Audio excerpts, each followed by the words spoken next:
এমন কিছু রেসিপি থাকে যেগুলো আমাদের কাছে অজানাই থেকে যায়, বানাতেও কিন্তু ঘরোয়া উপকরণ লাগে, তার সাথে টেস্টটাও দারুণ লাগে। সেরকমই একটা ভর্তার রেসিপি শেয়ার করব।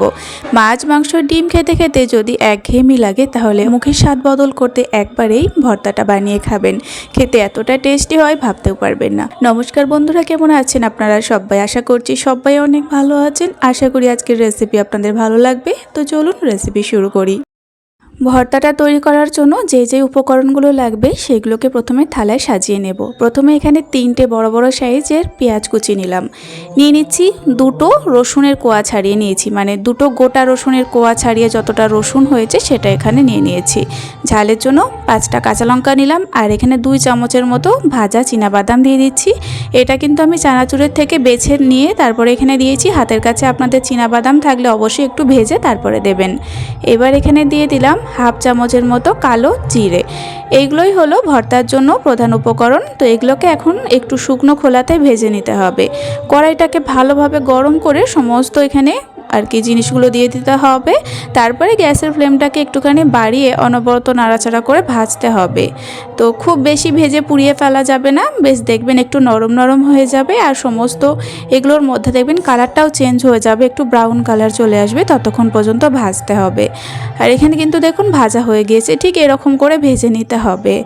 বেশি দেখুন একটু কাঁচা কাঁচাও আছে, তার সাথে কিন্তু কালারটাও চেঞ্জ হয়ে গিয়েছে, দেখে আপনারা বুঝতে পারছেন। এরকম করে সমস্ত আর কি ভেজে নিতে হবে। এইবার এগুলোকে এখন আমি কড়াই থেকে নামিয়ে ফেলবো। আর নামানোর পরে হালকা একটুখানি প্রথমে ঠান্ডা করে নিতে হবে। এইভাবে একটুখানি ছড়িয়ে দিলে দেখবেন তাড়াতাড়ি ঠান্ডা হয়ে যাবে। তো বেশ কিছুক্ষণ হলো এগুলোকে একটুখানি ঠান্ডা করে নিয়েছি। এখন কিন্তু একটু কুসুম গরম আছে, তাতে অসুবিধা হবে না। এবার এগুলোকে আমি একটা মিক্সিং জারের মধ্যে তুলে নিচ্ছি।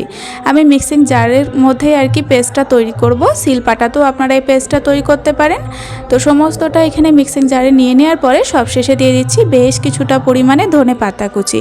ধনেপাতা কুচিটা একটু বেশি দিলে কিন্তু খেতে বেশি ভালো লাগবে। এবার স্বাদ মতো একটু লবণ দিয়ে দিলাম।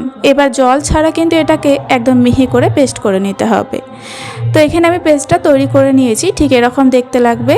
আর একটুও কিন্তু জল দিয়ে পেস্টটা তৈরি করবেন না, তাহলে কিন্তু ভর্তাটা নরম হয়ে যাবে, কড়াইয়ের মধ্যে শুকনো হতে অনেক সময় লাগবে। তো এখানে তো পেস্টটা তৈরি হয়ে গিয়েছে। আবারও আমি কড়াইটাকে একটু পরিষ্কার করে ভালোভাবে গরম করে নিয়েছি। তারপরে দিয়ে দিলাম 2-3 চামচের মতো সরিষার তেল। তেলটাকে কড়াইয়ের চারপাশে একটুখানি ছড়িয়ে দিচ্ছি, তাহলে ভর্তাটা বারবার লেগে লেগে যাবে না। এবার দিয়ে দিচ্ছি 1/4 চামচ পরিমাণে কালো জিরে আর 2টো শুকনো লঙ্কা একটু ফাটিয়ে দিয়ে দিলাম।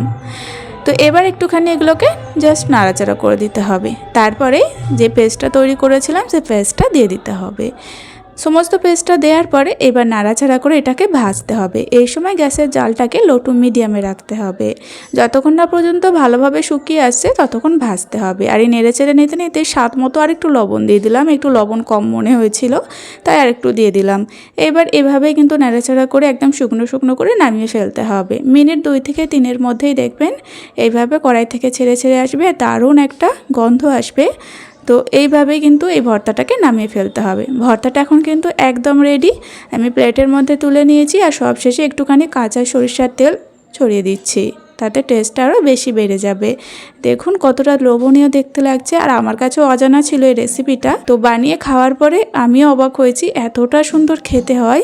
এই পেঁয়াজ, বাদাম আর রসুন যাই হোক যেটা দিয়ে বানিয়েছি, এই ভর্তাটা খেতে দারুণ হয়।